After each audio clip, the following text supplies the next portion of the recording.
이번 시간은 나스닥 예측을 통해서 주식의 본질과 실체를 좀 알려드리는 시간으로 갖도록 하겠습니다. 일단 제 생각에 나스닥은 이후에 급등락이라고 하는 것은 급락과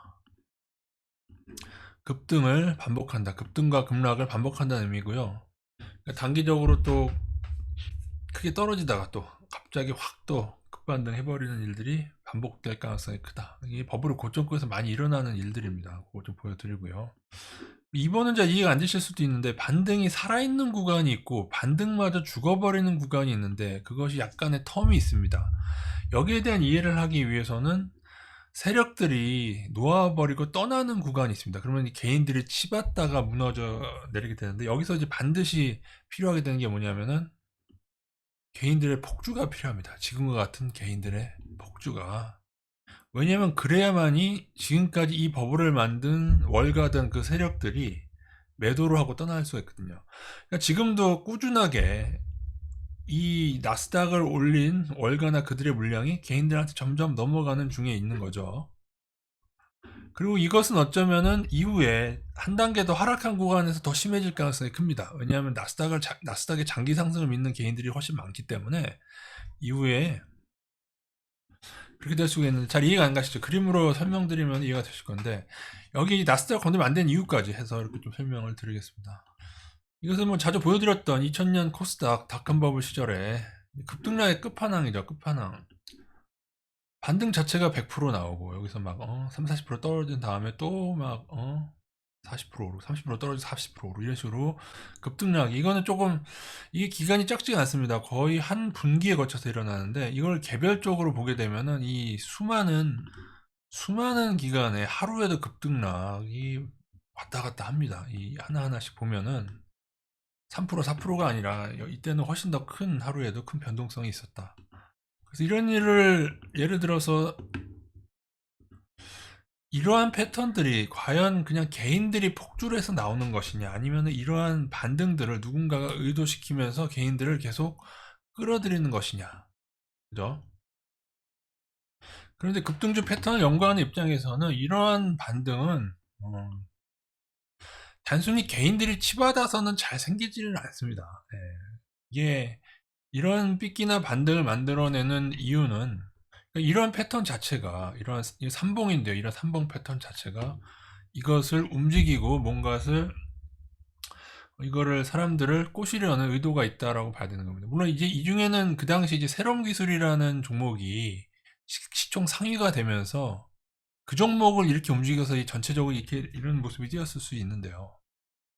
새로운 기술을 움직이는 애들이 이런 식으로 여러 번 삐끼질을 했다. 이걸 꼭 기억하시기 바랍니다. 그러니까 여러분이 이제 급등주, 작전주를 많이 보시다 보면은 이게 세력들이 있어서 이것을 조작하고 있는 구간인지, 아니면은 개미들끼리 치받다가 떨어지는 구간인지, 이거를 반드시 구분하셔야 됩니다. 그래서 세력들의 이 삐끼질에 개인들이 결국에는 나중에 딸려 들어가고 나면은, 뭐 비트코인이나 뭐 나스닥처럼 때가 되면 무장 해제를 하거든요. 무장 해제가 됐을 때 그 후에 세력들이 떠나고 나면은, 음, 물론 세력들이 다 계속 팔 겁니다.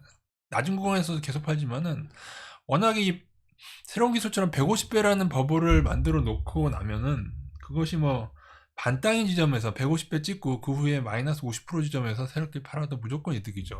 그래서 세력들이 놓아버리고 떠나는 구간이 어디인지를 봐야 되는데, 이러면서 보통 장기 추세가 이탈하게 됩니다. 같은 시기에 나스닥도 반등 폭은 달랐지만은 비슷한 현상들이 있었죠. 이것은 위까지는 아니지만 아래에서 여러 번 급등락을 반복합니다. 이것이 특징이다. 앞으로도 급등락이 반복되리라고 여러분이 생각을 하셔야 됩니다. 그리고 반등의 구간에서 무장 해제를 하는 순간, 그죠? 무장 해제를 하는 순간, 이 순간에 어느덧 장기 추세는 날아가고 나면은 그 후에 급락이 나오는데, 이게 단기로 60% 떨어지고 그 후에 더 진행이 돼서 거의 80% 가까이 떨어지고, 고점대에 80% 가까이 떨어지게 됩니다. 그래서 우리는 이 현재 시점이 여길 거냐, 여길 거냐, 여길 거냐, 아니면 여기냐, 아니면 심지어 이 정도까지 여길 거냐 등등을 잘 생각하셔야 되는데, 이 삐끼 반등도 여러 번이 아니고 이렇게 한 번만 하고도 옆으로 가는 게 아니라 여기서 이렇게 흘러내리는 패턴도 있습니다. 이렇게. 그러니까 이 모든 거를 다 잘 보셔야 된다. 여러분, 제가 왜 나스닥을 지금 건드리면 안 된다라고 말씀드리냐면은 닷컴 버블 때 모습이거든요. 그 당시 나스닥만 폭등을 했고, 그렇기 때문에 나스닥이 폭락을 했습니다. 그 기간에 다우지수를 한번 보여드리겠습니다. 똑같은 기간입니다. 다우지수는 그렇게 하락하지 않습니다. 나스닥이 단기에 마이너스 60%를 당하는 동안 다우는 뭐 크게, 그죠? 약 10% 정도 하락에 그쳤다는 것이죠. 제가 누누이 말씀드립니다. 나스닥을 건들지 말아라. 차라리 많이 안 오른 일본이나 우리나라나 다른 뭐 중국이나 그런 증시를 장투하는 게 낫지. 나스닥 잘못 건드리면 진짜 10년, 20년 고생한다고 얘기하는 이유가 저기 있는 겁니다.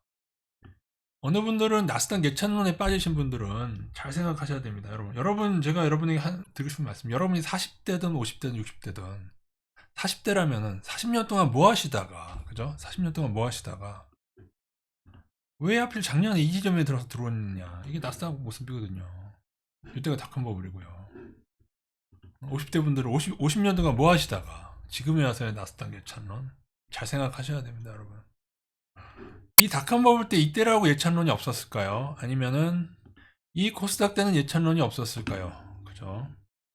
이 당시 코스닥을 예찬론을 펼쳤던 사람들은 떨어질 때 추가 매수, 그죠? 다시 올랐어요. 또 떨어져, 또 추가 매수, 또 오르네. 한 번도 뭐 이렇게 삼봉을 만들어내는 이유는 떨어졌을 때 매수를 하면 더 오르더라. 그럼 그 사람 어떻게 여기서 분명히 더 큰 금액을 여기서 반드시 들어갔을 겁니다. 이제 그러다가 망한다. 이 비트코인 투자자들 잘 보십시오. 이런 패턴들이 비트코인의 비일비재하고 여러분이 그냥 보이는 게 다가 아니라는 것이죠. 제가 지난달인가 경마공원에서 수국 축제인가 한다고 해가지고 부모님 모시고 갔는데 조금 진짜 좀 축제라고 하기에는 너무 좀 허접하게 되어 있는데 경마장 구경을 했습니다. 어마어마하더군요, 그 규모가. 근데 여러분, 경마하는 사람들, 안 하는 분들은 뭐라고 생각하죠? 왜 저런 데 속가서 저 돈을 할까? 왜냐하면은 그 기수라고 하죠. 말 타는 그 사람을 매수를 할 경우에는 얼마든지 승부를 조작할 수 있거든요. 그죠? 이것은 경마에 빠진 분들은 그렇게 안 믿으실지 모르지만 경마를 안 하시는 분들은 여러 뉴스를 통해서 이런 일들이 있었기 때문에 공정한 게임이 아니다. 그래서 경마를 하는 것은 미친 짓이다라는 게 있습니다. 근데 그러면서 주식에 있어서는 뭐라고 생각하느냐? 공정한 게임이라고 생각하시는 분 있어요. 이게 여러분, 주식도 경마만큼 조작된 게임이다라는 걸 여러분이 반드시 아셔야 됩니다. 심지어 그 기수가 파월이 되는 시점도 있었어요. IMF 수장이 되는 시점도 있고, 월가의 애널리스트가 되는 시점도 있고, 실은 MBC 뉴스가 되는 시점도 있고, 각각 기자들이 돈 받고 기사를 써주고, 애널리스트들이 돈 받고 리포트를 써주고, 이런 것들이 엄청나게 많다는 겁니다. 심지어 회사에서 발표하는 어떠한 계약 체결도 아닌 경우가 많았고요. 제약주 얘기는 하도 많이 들었을 게 예전에 뭐죠? 펜텍도 그랬고, 망하기 전에. 그럼 망하기 직전의 회사들은 무슨 공시를 내고 무슨 계약을 내고 무슨 뻥을 칠지 상관없어요. 걔네들은 마지막 물량을 올려서 털고 나가는 게 목적이에요. 회사가 망하고 있는데요. 그죠? 펜텍 때. 여러분 잘 보셔야 돼요. 주식이 여러분 과연 공정한 축구 게임이냐 아니면 승부가 조작되는 토토 게임이냐. 단기로는 여러분 100% 조작되는 토토 게임. 그래서 선물과 파생의 동향을 꿰어차고 계셔야 되고요. 단기 투자, 단타 투자자들은. 장기 투자자들은 상관없습니다. 이러한 토토 장난을 통해서도 어느 기업의 가치가 있다면은 20년, 30년 구간으로 보면은 그것은 기업의 가치에 수렴하기 때문에. 그런데 여러분, 모든 게 다 조작되면은 누가 경마에 빠지고 누가 주식에 빠지겠어요? 이 삐끼질은 예전에 그 원자재 시장에서도 많이 말씀드리고, 그 다음에 코인 시장에서 많이 말씀드렸지만은, 골드만삭스의 삐끼질이 다 틀리는 게 아니에요. 처음에 일정 부분은 조금 맞아. 일주일 맞다가 나중에 더 크게 틀리는. 즉, 삐끼에게 힘을 실어주는 구가 있다. 자, 지금의 삐끼가, 예를 들어서 지난밤 한 3% 넘게 폭락한 나스닥이 파월의 발언 때문에 떨어졌습니다. 근데 이때에 그냥 대부분의 사람이 하는 생각과 이 사실을 아는 사람이 하는 생각이 어떻게 달라지는지 한번 보시기 바라겠습니다. 이게 여러분 이제 토토에 많이 당해보고 이걸 흐름을 보면 차라리 악재로 떨어지는 거, 어떻게 보면 파월이 얘기한 건 악재죠. 금리 오른다는 악재로 떨어지는 것은 이후에 오히려 사람들이 그걸 믿고 하방에 베팅했을 때 승부조절 때 가능성이 있다. 이런 거를 반드시 생각한다는 겁니다. 그래서 지난밤 금요일날 급락이 파월의 입을 믿게 하기 위한 월가의 밑밥이라면 이후에 좀 더 떨어지더라. 그러니까 좀 더 진행을 하는 경우가 있습니다. 좀 더 떨어지겠죠. 그런데 그 후에는 파월의 입의 방향의 반대로 크게 이동해서 선물 시장에 특히나 선물 만기 근처에 있어서 다른 변동성을 보이는 경우를 봐야 되고, 그래서 이게 선물 만기가 3개월마다 하지 않습니까? 그래서 이게 계절을 타는 경우가 있습니다. 제가 요번에 여름 반등을 얘기했죠. 그죠? 제가 왜 여름이라고 표현해요? 보통 그게 3개월 진행되는 경우가 많아서인데, 물론 늘 딱딱 떨어지진 않습니다. 2018년에 파월이 이미 삐끼를 한 적이 있었죠. 금리를 3번 탁탁 올리고 난 다음에 이후에 아주 급하게 올린다고 겁을 준 다음에 안 올린 적이 있었어요. 제가 볼 때 이미 그런 일들을 한번 했고, 그래서 금리 인하를 해서 오히려 사람들은 파월에게 바뀌기로 믿는 사람도 있고, 그래서 이후에는 개인들이 그러니까 경마에 어느 말에 속아서 베팅하느냐가 중요한 겁니다, 여러분. 그리고 그것이 잘 몰아가는 게 먹히느냐. 그래서 이번 주에 외국인들의 선물과 주식 움직임이 중요하다. 이걸 통해서 조금은, 이게 무슨 말이냐면은, 파월이 이런 얘기 했는데 외국인 선물이 크게 만약에 매도가 월요일부터 터져서 계속 크게 쌓인다면 그거는 상당히 앞으로 추가 하락 가능성이 크다고 봐야 되는 거예요. 근데 조금 떨어지다가 외국인 선물도 크게 매도가 안 나오고 그냥 파생이죠. 토토 베팅이 하방으로 안 가고 오히려 상방으로 가는 움직임이 보인다면은 오히려 다르게 생각해야 된다는 의미가 되겠습니다. 그러면서 급등락이 반복되면서 뭐가 깨지느냐? 장기 추세가 깨지게 됩니다, 여러분. 횡보가 여러분 좋은 것 같지만 횡보라고 하죠. 주가가 이렇게 오르다가 엄청 잘 올라요. 계속 잘 오르다가 어느 순간부터 급등락을 하면서 옆으로 가게 됩니다.